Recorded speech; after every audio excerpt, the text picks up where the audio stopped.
কবিগুরু বলেছেন, দেখা হয় নাই চক্ষু মেলিয়া, ঘর হতে শুধু দুই পা ফেলিয়া, একটি ধানের শেষের ওপর একটি শিশির বিন্দু।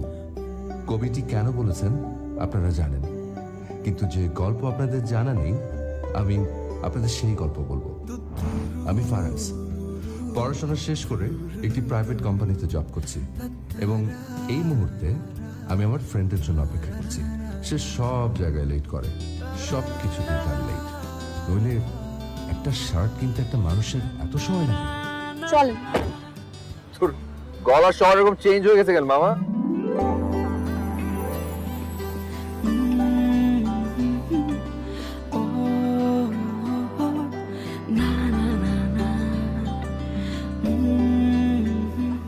আম সরি, আমি মনে হয় ভুল করে ভুল গাড়িতে উঠে গেছি। না না, ইটস ওকে। সরি।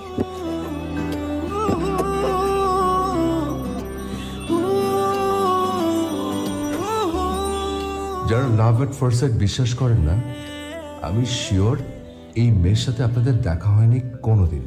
কি সুন্দর করে ফোন টেপে মেয়েটা, কি সুন্দর করে ফোন টিপতে টিপতে ভুল করে ভুল গাড়িতে উঠে যায়, কি সুন্দর করে সরি বলে নেমেও যায়। মানে একটা মেয়ের সবকিছু এত সুন্দর হয় কি করে? ওইদিকে কি দেখছিস? তুই তো মুডটা নষ্ট করে। আমি আবার কি করলাম? তুই এত তাড়াতাড়ি আসছি কেন? তাড়াতাড়ি আসছিস সেটা তো ভালো কথা। সারা প্রত্যেক সময় লেট করে আসে, আজকে তাড়াতাড়ি আসতে হলো। তুই ডিসাইড কর আমাকে কেন বকা দিবি। আমি অলওয়েজ লেট করি সেজন্য নাকি আজকে তাড়াতাড়ি আসছি সেজন্য? সেটা আমার মুডের উপর নির্ভর করবে। সিট বেল্ট লাগা।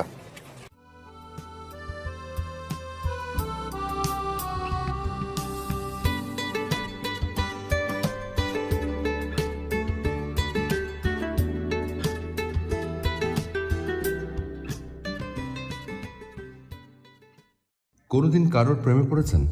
যারা পড়েননি তাদের জানাচ্ছি, পড়বেন না। এই যে আমার অফিস ডেস্ক, সামনের 7টা ফাইল, সবগুলো ফাইল আজকে শিফটে শেষ করা লাগবে। কিন্তু আমি কি করছি? আমি বসে বসে ভাবছি, আমার চোখে ভাসছে একটা মুখ। ভুল করে ভুল গাড়িতে ওঠা একটা মায়াবী মুখ।